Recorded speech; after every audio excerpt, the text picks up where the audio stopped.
పరిశ్రమలకు, ఎవరైతే పాడి పరిశ్రమలకు మరి పౌల్ట్రీకు ఎవరు ఏదైనా వ్యాపారం చేయాలనుకున్న వారికి ఎంఎస్ఎంఈ ద్వారా కావచ్చు మేము సబ్సిడీ లోన్లు ఇస్తూ వాళ్ళని ఎంకరేజ్మెంట్ చేయడానికి కూడా మేము సిద్ధంగా ఉన్నామని కూడా తెలియజేస్తూ, అదేవిధంగా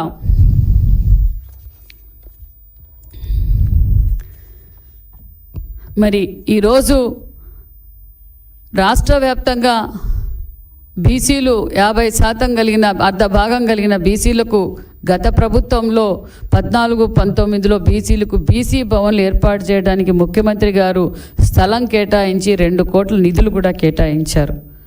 మరి రంగుల రెడ్డి గారి ప్రభుత్వం వచ్చిన తర్వాత ఆ బీసీ భవన్లు ఎక్కడికక్కడ ఆగిపోయినాయి. ముఖ్యమంత్రి గారి దృష్టికి తీసుకెళ్ళాం. ముఖ్యమంత్రి గారు కూడా బీసీ భవన్లు ఏదైతే మధ్యలో ఆగిపోయాయో అంటే 60-70% ఆగిపోయిన బీసీ భవన్లన్నీ పూర్తి చేయండి, మిగతా జిల్లాల్లో ఉన్న బీసీ భవన్లకు స్థలం కేటాయించి మరి సంవత్సరం బీసీ భవన్లు కూడా పూర్తి చేయండి అని కూడా ముఖ్యమంత్రి గారు ఆదేశించారన్న విషయాన్ని కూడా మీకు తెలియజేస్తూ, అదేవిధంగా కాపు భవన్లు కూడా గత ప్రభుత్వంలో ఆపేశారు. అవి కూడా పూర్తి చేయమని ముఖ్యమంత్రి గారు దానికి కూడా 5,41 కోట్ల నిధులు కూడా కేటాయించినట్లు కూడా తెలియజేస్తున్నాం. ఈడబ్ల్యూఎస్లో ఉన్న బీపీఎల్ కుటుంబాలకు అభివృద్ధి చేయడానికి యాక్షన్ ప్లాన్ కూడా రూపొందించాం. అది సీఎం చంద్రబాబు నాయుడు గారు కూడా ఆమోదించారన్న విషయాన్ని కూడా మీకు తెలియజేస్తున్నాం. అదేవిధంగా ఏపీ బ్రాహ్మణ క్రెడిట్ అసోసియేషన్ సొసైటీ మాదిరిగా ఇతర ఈడబ్ల్యూఎస్ కార్పొరేషన్ కోఆపరేటివ్ క్రెడిట్ సొసైటీలు ఏర్పాటు చేసి వ్యక్తిగత రుణాలు కూడా అందించాలని కూడా ముఖ్యమంత్రి గారు ఆదేశించారు. అదేవిధంగా గుంటూరులో బ్రాహ్మణ కార్పొరేషన్కి చెందిన స్థలంలో ఒక కమర్షియల్ కాంప్లెక్స్ నిర్మించి వాటి ద్వారా వచ్చే ఆదాయాన్ని బ్రాహ్మణులకు అభివృద్ధి సంక్షేమం వినియోగించాలని సీఎం చంద్రబాబు నాయుడు గారు ఆదేశించారని కూడా మీకు తెలియజేస్తున్నాం.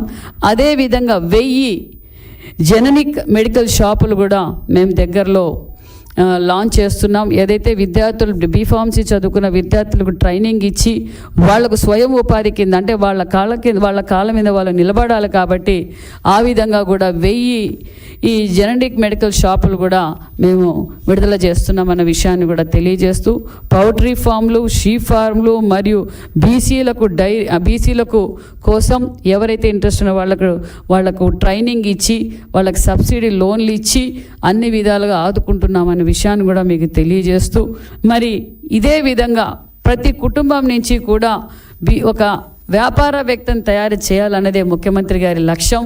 అదేవిధంగా సీడ్ యాప్ ద్వారా బీసీ వెల్ఫేర్కు అంటే సీఎం చంద్రబాబు నాయుడు గారి ఆదేశాల మేరకు సీడ్ యాప్ ద్వారా కూడా సుమారుగా 10,000 మందికి ఉపాధి చూపించబోతున్నామని కూడా మీకు తెలియజేస్తున్నాం.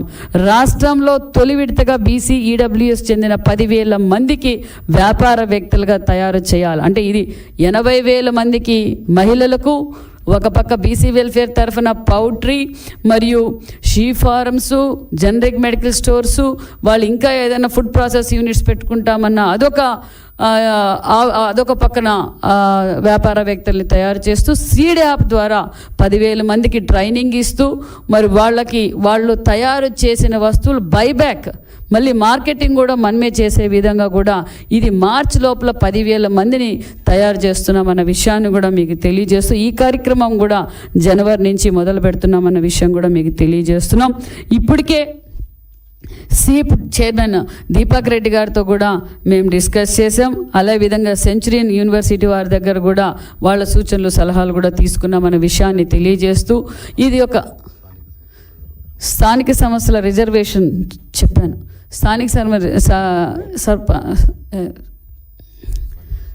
స్థానిక సర్పంచ్ ఎన్నికల గురించి కూడా మేము చర్చించాం. మరి ఇది ఒక మంచి ప్రభుత్వం అని చెప్పడానికి ఇది ఒక నిదర్శనం.